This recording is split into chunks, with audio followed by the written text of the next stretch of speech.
Kumbera mu theater ntera okulaba ng'okola obwemisi oyina engeri gye musooka ne muyitamuko ku bantu kati weeyite weewaane obaanirize episode ey'okubiri. Bassebo ne banyabo kaseera kano kennyini njagala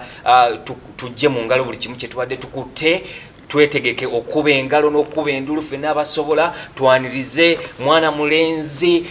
buli omu gw'amanyi abatamumanyi mugenda mutegeera Sebakije Emmanuel. Ladies and gentlemen, let's put our hands together for the next coming. The next coming kikwatagana mulimu amasomero g'osomera mu ne gakusiraanya kati kakiri preparatory nali nnonya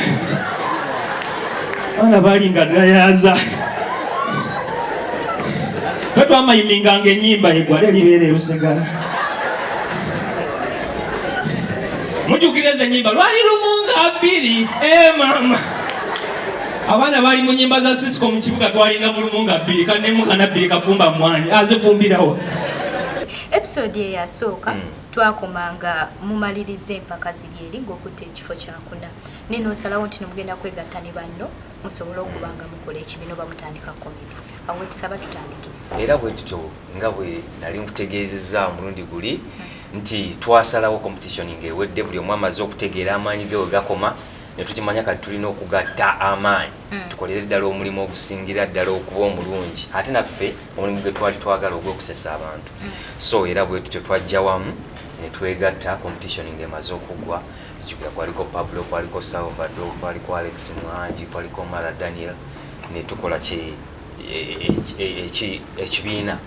kye twayita The Crackers kyekibiina kye twatandika omwaka ndowooza gwali 2009 nga guggwakaawo omwezi ng'ogwa July awo bwe watyawo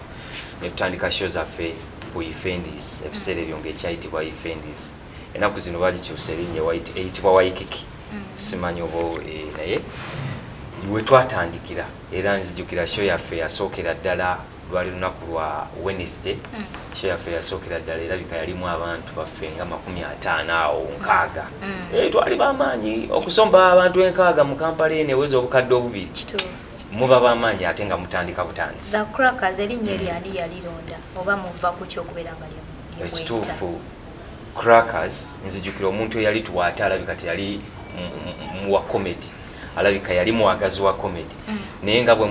bw'onoomanya nti otandika ekintu naye ne muba nga temulina linnya tuufu. So mu suggestions abantu ze baatuwa ez'enjawulo mulimu eyatuwa ekigambo Crackers nga kiva mu kuba nti omanyi omulimu gwe tukola ogw'okusesa abantu.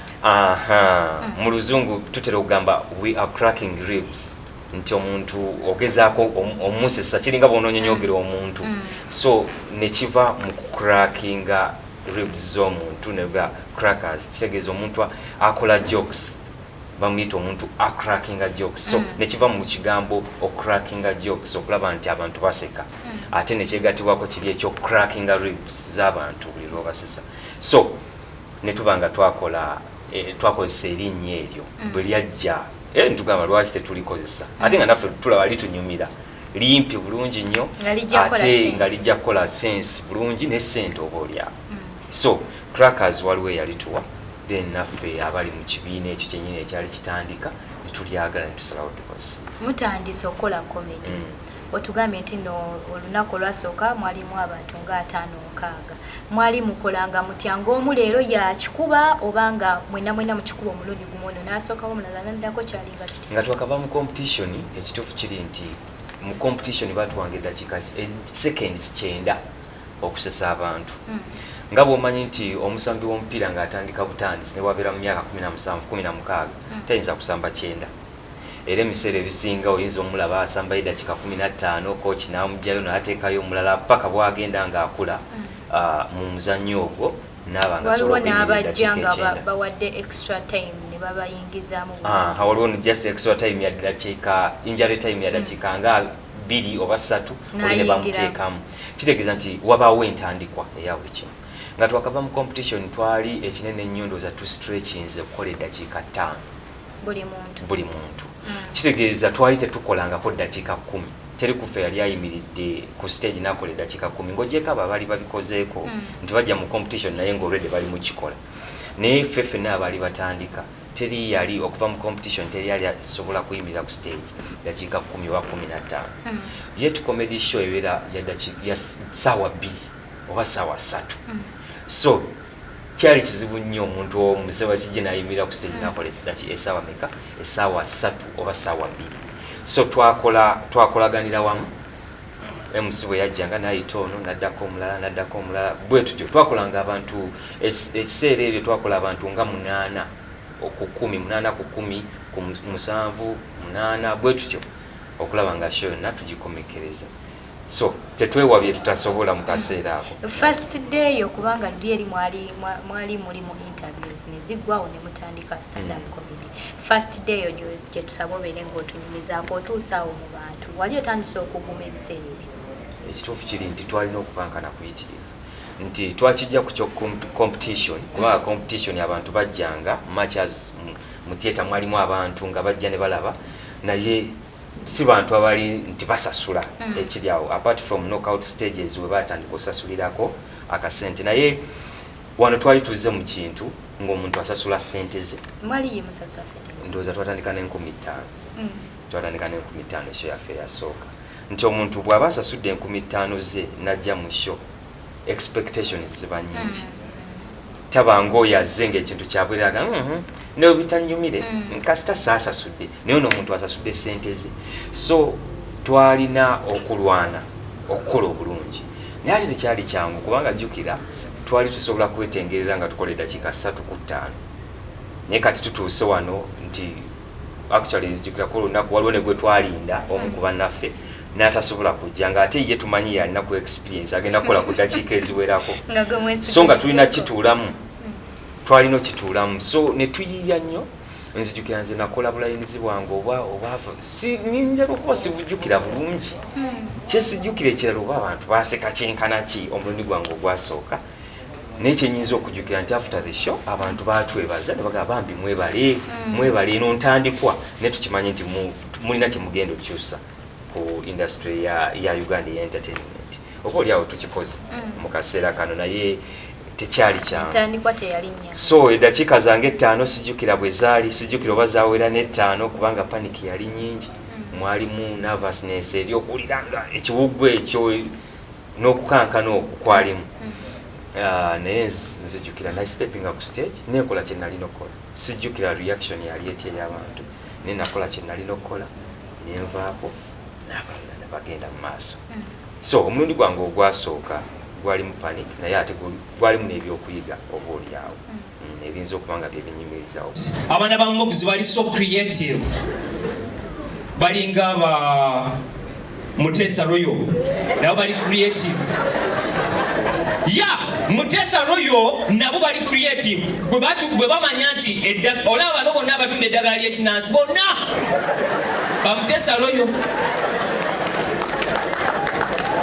owulira bwe beekubira engalo because they understand nti eddagala liri eryemulago bayinza obutalitegeera bulungi nnyo ne bayingira ery'ekinnansi nkola ya kyakabaka nnyo kyabuwangwa okunoga eddagala ku ttale n'olitunda kyabuwangwa so where there would have been medication tabs ziri bonga bakubamu kayayaana biki era ye mwala gwotwala out nagamba no sodas are not so good for me actually akazire kintu kyabuwangwa bakulaakulanya Buganda sebakijje mumaze okukozesa zire eddakiika 5 n'okutya kuweddewo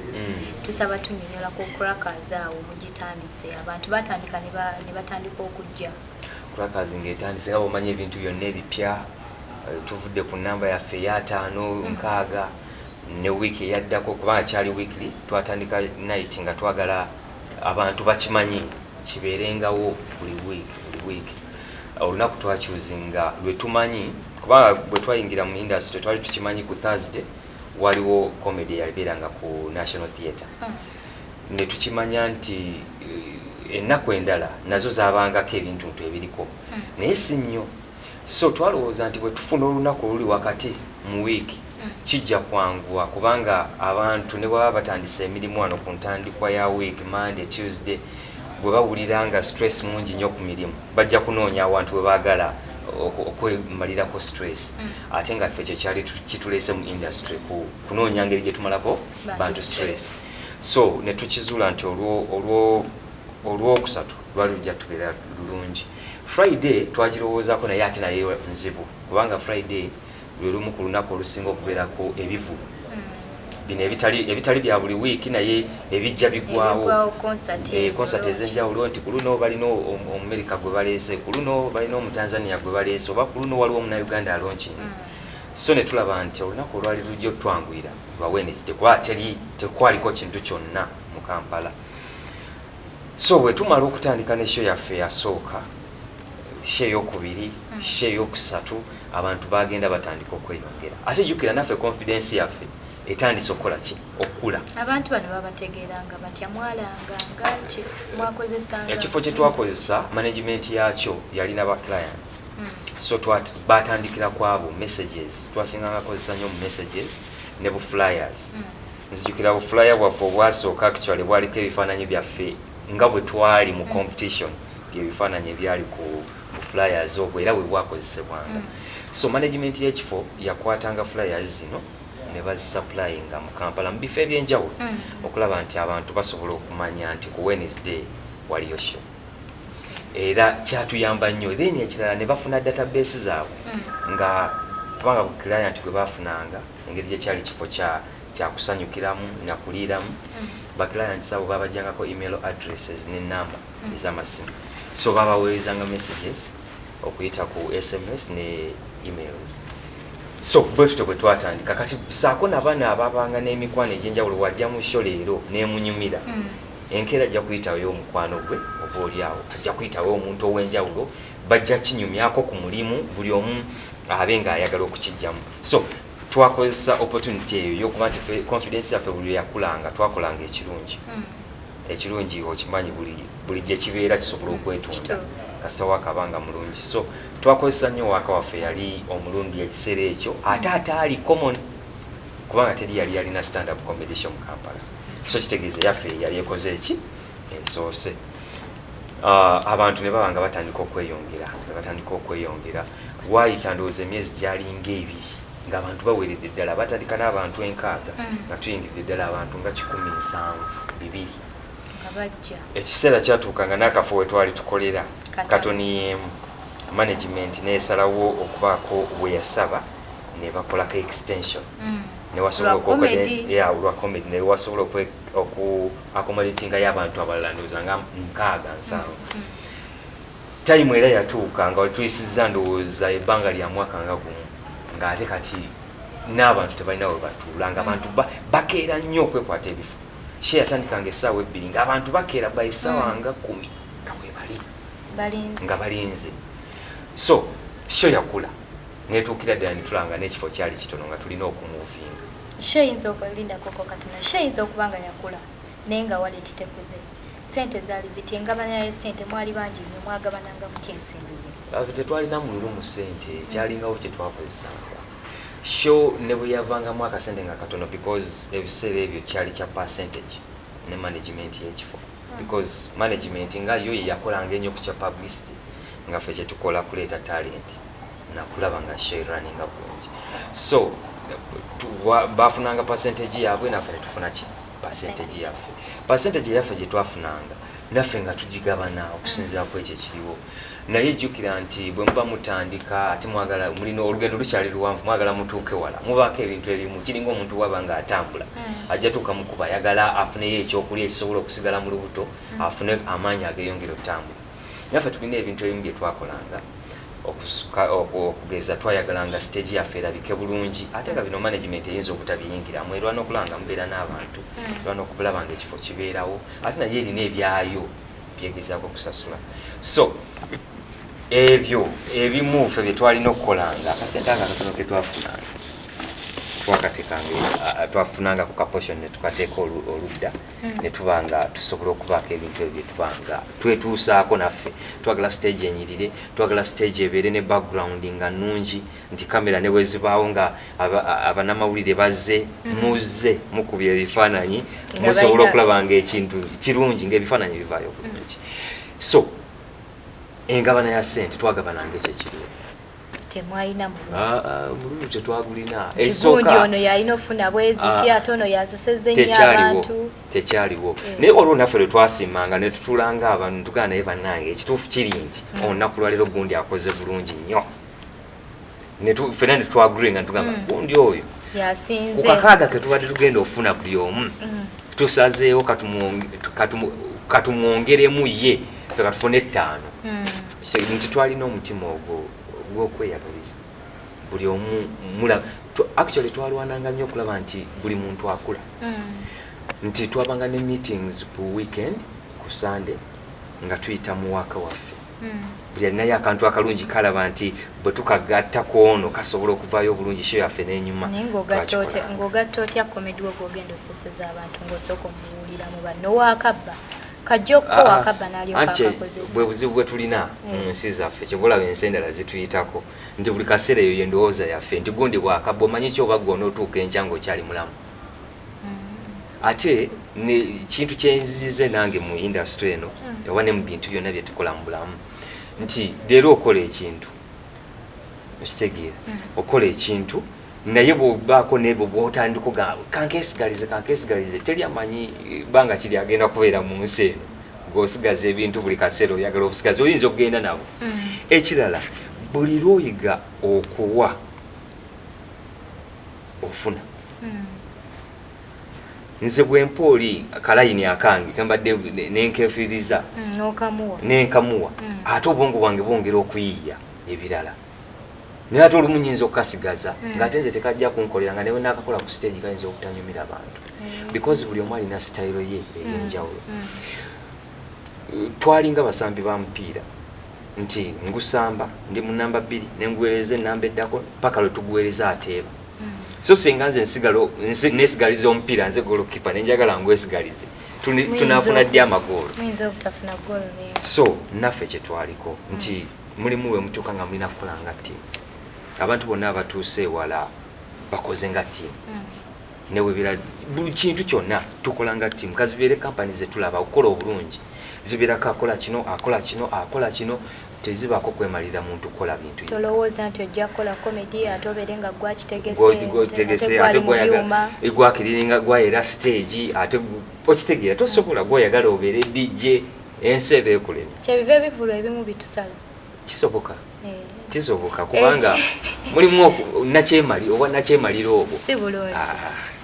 Ekifo kiri eri kikuze. Omanya kifunze. Mwagala kwera nga mufunze. Actually tekyafunda. Ffe twayingi abantu be bayingi wala. Kubanga kyo kyalina waliwe twatandikira nga tuli n'abantu 6. Ekifo kyali kinene nnyo nga tuga aba kinajjula ddi. Wagulibwa mwaka ki ekifo kino ne kijjula. Naye kirungi tetwalinda na mwaka myezi mitono ekifo kyali kikoze kitandise okujjula. So ekifo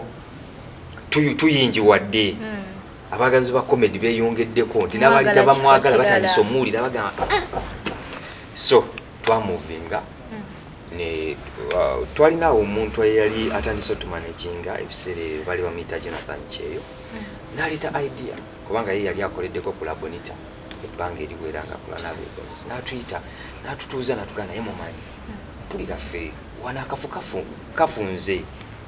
lwaki tetweyongerako awalala ne tuwegezesa kati tulabe bwe tuba tusobodde okujuza akafo kano akajuza abantu 3 kati ate bali mu 4 kitegeeza tulina abantu betuleka eweru kubanga ekiseera kyatuuka nga abantu abamu tebalina wakutuula era ng'oli bwatuuka nga talina wakutuula ng'agenda ng'addayo.